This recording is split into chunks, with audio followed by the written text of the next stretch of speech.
We're here today now with Betsy Militello, who is the Executive Director of the National Alliance for Musical Theater that's based in New York. And Betsy, I'd love for you to talk to us a little bit about exactly what the National Alliance for Musical Theater is and a little bit about its mission and its programs. Sure. We are the member service organization for the musical theater field. So what that means is we support 200 members around the country. We take service as a very active activity and think every day about how can we add more value for our members. We've got 200 members, about 2/3 of them are regional theaters.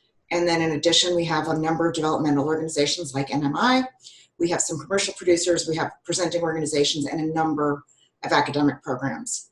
And collectively, they are a force in the musical theater field that we work to serve through our mission, which is a combination of nurturing new work and really being a catalyst for that field and being an educational resource.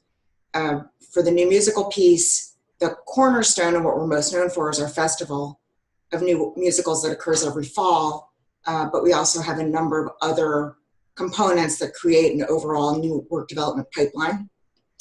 And on the educational resource side, the cornerstones are our 2 annual conferences, and in addition, we have monthly webinars and a number of other educational resource opportunities.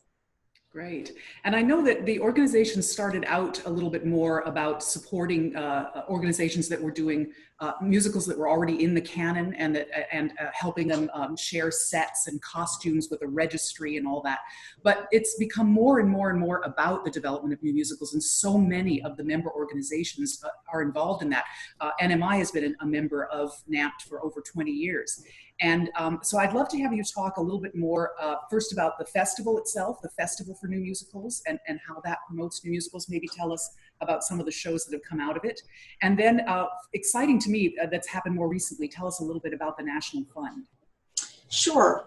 So actually when NAMT was founded, there was a major piece around just creating a place for communication among theaters that were doing musicals. And yes, there was a major component of set and costume sharing and other ways of just bringing together resources. But even then, there was a component of we can't just keep doing the same musicals over and over, or the field will get really tired really fast. So even at the outset, among theaters that weren't doing new works, there was a sense of, as a group, maybe we can revitalize the field and bring new works into the picture. And so it was very shortly after that NAMT was founded that the first Festival of New Musicals occurred. And the idea behind the festival today is let's find really exciting new works, really exciting new writers, or established writers with exciting new works, and bring them together for 2 days in New York with an industry audience of people who can take these and run with them. And sometimes it's a show at a very early stage of development that you want to have another reading or develop the second act more. And sometimes it's a show that's really ready for production. And what we try to do at the festival is to find the right next steps, the right partners to take it the next step. For people who come to the festival, it's a big 2-day event, very visible, a lot of fun, if you like being shut in the basement of New World Stages for 2 days. But for us, we really see the festival as the starting line. That's where we're launching the relationships that will take the shows further down their pipeline, further down their development. The National Fund for New Musicals plays a big part of that, of building that pipeline. A number of shows that have been in the festival have gone on to get National Fund grants through the members that adopt them. We have, I think, 3 shows from last year's festival supported this year through the National Fund for their next steps in development. What we're doing now also through our new strategic plan, which has a great deal to do with building that pipeline, is everything from throwing the doors more wide open at the front end of the process so that we're really bringing all new voices into the festival development process and into National Fund proposals, but then also further down the line of building partnerships across the membership, finding opportunities for one member to see a workshop at another member so that they can think about how they might want to partner and take it another step. so that we're pushing the front end as far as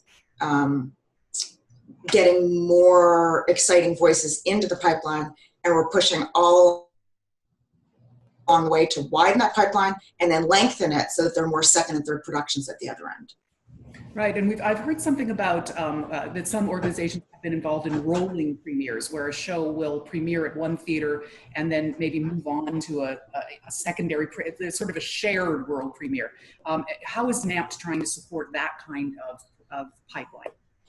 You know, anytime that there is collaboration among the members, and especially when two theaters come in as a team, a consortium into a national fund grant, we get very excited about that.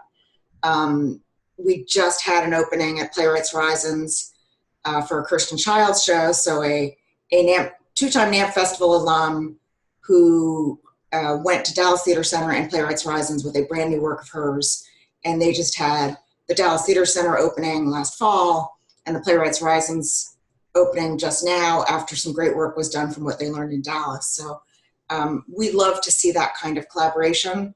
NMI and 3D Theatricals last year did a combined proposal to work on a show there, and that was also very exciting for us to have that opportunity to see how it can grow when you get the different perspectives in there. That was Invisible by David Orris and David Hollingsworth, and 3D Theatricals is continuing to develop that show, and we're certainly hopeful that they might move on to do a world premiere, which would be their first world premiere of a new musical. So that's exciting. National Fund can really help, as you say, create collaborations between organizations and also promote the development of new musicals. An interesting question, I think, for some of the people who might be listening to this, Betsy, would be how would somebody get involved with NAMT?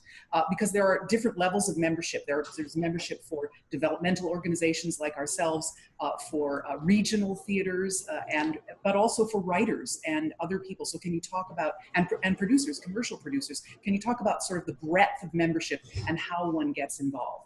Sure. For many years, it was only organizational memberships, and they run the gamut, as you said, from developmental organizations and academic organizations through commercial producers.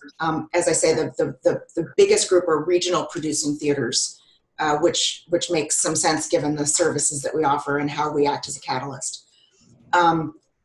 There are different categories, and dues levels vary by those categories, and none of them are particularly daunting, I think. And we try to be conscious of people's budgets, so we want people to invest in NAMT so that we can invest in them. About 4 years ago, I think, we instituted an associate program so that individuals who are professionals in the field also have an opportunity to be part of the national conversation and interact with our membership and develop those relationships. I actually was just having a conversation this morning about whether licensing organizations were allowed to be members. And because of where we focus our energy and how we try to add value, the answer currently is no, because it's such a different perspective on and set of interests from where we focus, which is on producing theater, developing and producing theater. So lots of information on our website if anyone wants to learn more. We have a membership committee made up of members who look at all the applications that come in and determine whether they meet the criteria. We are a professional organization, so the theaters that join are all professional theaters. They pay their staffs, they pay their performers in some form. But we are specific about that because we think that what we can deliver needs to have some focus to it. And if you start to try to be everything to everybody, you end up doing nothing for anyone. Great. And let's say I'm a member of a writing team that's written a new musical, how would I get that to be considered for the festival or for a national fund grant? I know there are writer residencies that help shows get developed. How would a writer be able to approach? Because it's not quite a direct path, so maybe you can speak to that. Sure. Well, we are now officially a 366-day-a-year festival cycle. The festival submissions now open on the first day of the festival every year. So we wrap ourselves around by a day. So you finish and begin looking for the shows for the next festival. Right, or we haven't actually finished the festival yet. We've just started the festival and we begin looking for the shows for the next festival. And we started doing that a couple of years ago because it allowed us to say in our festival program, submissions are now open, and that actually is a great way to get the word out. We get calls all year round from writers asking how they can be a part of this, and certainly the most obvious path perhaps is to submit for the festival. Is it an easy path? No. This year we had 240 submissions for 8 slots. So it's a highly competitive process, but of course if you get one of those 8 slots, you have an unparalleled opportunity to present your work to 600 people who can do something for you. And I know you've opened up the submission process a little bit. It used to be that you had to be sponsored by a NAMT member in order to be submitted. There are a couple of other pathways now, I believe. You can be endorsed by a non-NAMT member. It just means that your deadline's earlier and your application fee is a little bit higher. We try to make sure that our members still have the leg up. Be endorsed by an organization that can vouch for you so that you don't get thousands of submissions from people who have never had their work read professionally. Right. Involvement. It's at least a little bit of a gatekeeping so that we can make sure that there's a quality threshold for what comes in. We get amazing submissions from all kinds of theaters, from literary agents, from across the field. I will say that more of the shows that end up being selected are endorsed by members. But I think that has a lot to do with the quality of our membership, of course. But I think it has more to do with that our members have been to a lot of festivals and they have a sense of that if they're putting their name on something that's going to be seen at the festival, they want to really feel great about it. Right. So Betsy, here's an interesting question that we're going to try to ask everyone we're interviewing for this session. If you had suddenly, out of the blue, $100 million. Is that the amount we're talking about, or is it just $1 million? I think it was 100 million, but you know, the order of magnitude anyway. Crazy amount of dollars. And to devote to developing new musicals. How would you at NAMT spend that money in the best way? You know, I was thinking about this question and I was thinking about our strategic plan and what's in it and why. And I mean, 100 million is such a gigantic number that I don't know that I can even wrap my head around that. But if I had a lot of money, I would do certainly a couple of things. I would find ways to use an advanced technology so that more people could see more new works.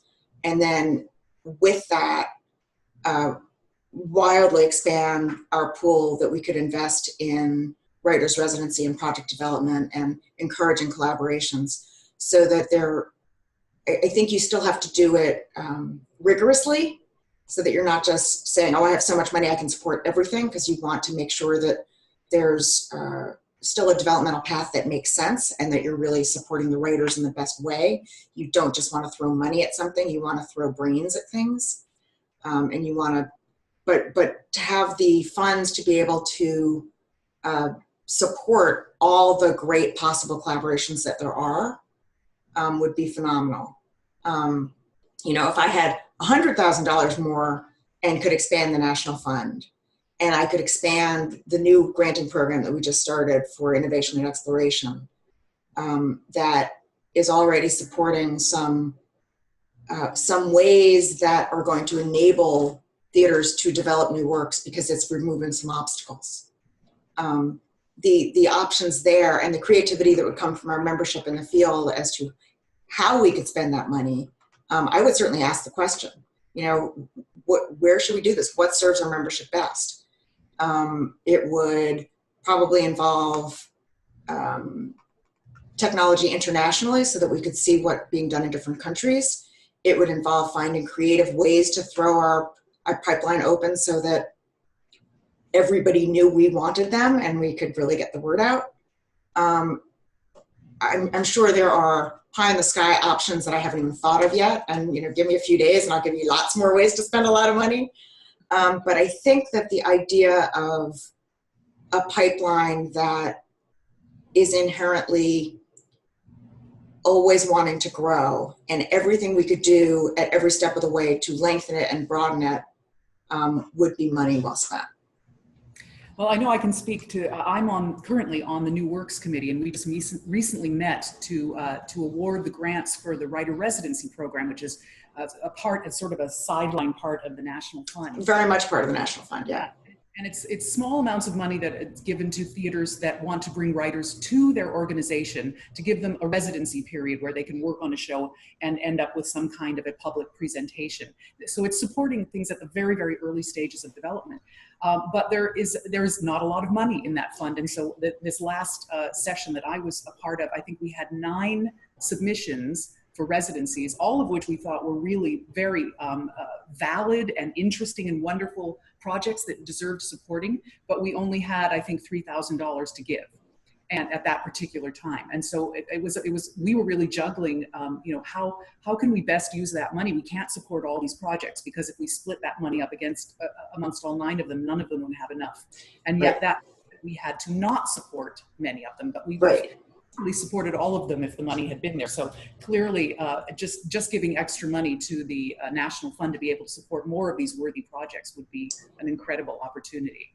Well, and I would take that even a step further, which is that one of the pieces we're working on right now is helping other member organizations establish writer residency programs. Mm-hmm. And we would love to be able to invest in those as well, and invest in fellowships for writers of color who wouldn't otherwise have the opportunity, and really expand the overall residency approach. Because if you begin at that ground level and develop the work at that level, then you have amazing project development grants to support later, and amazing production grants to support later, and new incredible shows coming into the festival pipeline. So there's every opportunity. I think 100 million might be a little much for that particular component, but I'll give it a shot. Well, at least you wouldn't have to turn anybody away. That's right. So in an esoteric sense, what do you see as the future of new musicals in general? I think it's an incredibly exciting time in the new musical field. I think that people are seeing musicals as an opportunity to explore provocative topics, current, touchy, difficult topics. I think you look on West 45th Street right now in New York, and you see Come From Away across the street from Dear Evan Hansen. Those are not topics that would have been tackled very recently. People are seeing the musical theater form as an incredibly versatile art form that can explore topics that are difficult to get into, and things that you can sing about that make people listen in a different way and hear at a visceral level that they might not hear in prose, and that dance may get to people in a different way from a dialogue on stage. And I love straight plays, but I think the musical theater form is really being explored now for its full potential, even more than it ever was before, for the kinds of topics that it can delve into, which really makes it a very current art form, and one that is growing. It has an amazing combination of being an art form that brings in youth to see it, and it's usually the first thing that kids see that bring them into theater, and all the way through current new shows that are challenging and provocative and can change the way people think. And I think that's incredibly exciting for where the frontier is going forward. It is. You mentioned Come From Away, and just quickly, that's an amazing case study for NAMT, actually. Oh, did I drop that in there?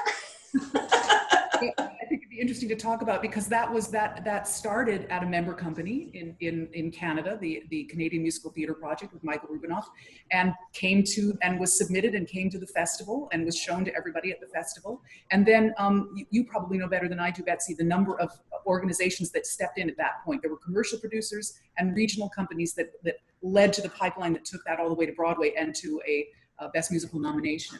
Yeah, they were inundated at the festival by people interested in working with them. And that did turn into a lot of important collaborations there among NAMT members and beyond. Junkyard Dog Productions came on board, seeing it for the first time at the festival and falling in love with it, and as commercial producers. And they then shepherded that through its entire La Jolla Playhouse. It was at it started its first sort of reading / workshop was up in Seattle, co-produced by Seattle Rep and the Fifth Avenue, and then it went to La Jolla for its first full production, came back up to Seattle Rep, a theater that rarely up until then had done musicals at all, and they have now seen the power of storytelling in musicals and are doing a lot more in that field. Then went to Ford's Theater on the occasion of the 15th anniversary of 9/11, and then up to a sit down in Toronto, where basically we went back home for a bit, and then came into New York in March, and did get nominated for the Best Musical Tony, but also did win the Best Musical for Outer Critics Circle and for Drama Desk. So a very nice success story, and couldn't happen to two nicer people who are the writers of it. Absolutely. To wrap things up, Betsy, what do you have any specific advice that you would give to the musical theater writers of tomorrow's musicals? Tell the story. What we see time and time again are people who have maybe a good composer, maybe some good lyrics, maybe a good book somewhere in there.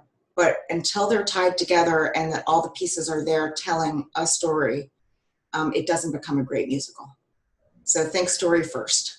Very great. Good advice. It's all about the story at the end of the day. Yeah. Thank you, Betsy. Thank you. And thank you for everything that NAMT does to support the development of new musicals. We appreciate everything that you guys do and our absolute pleasure. Great shows that come out of that pipeline. Great. Thank you. And good luck with this process. Thank you. Cheers. Thank you.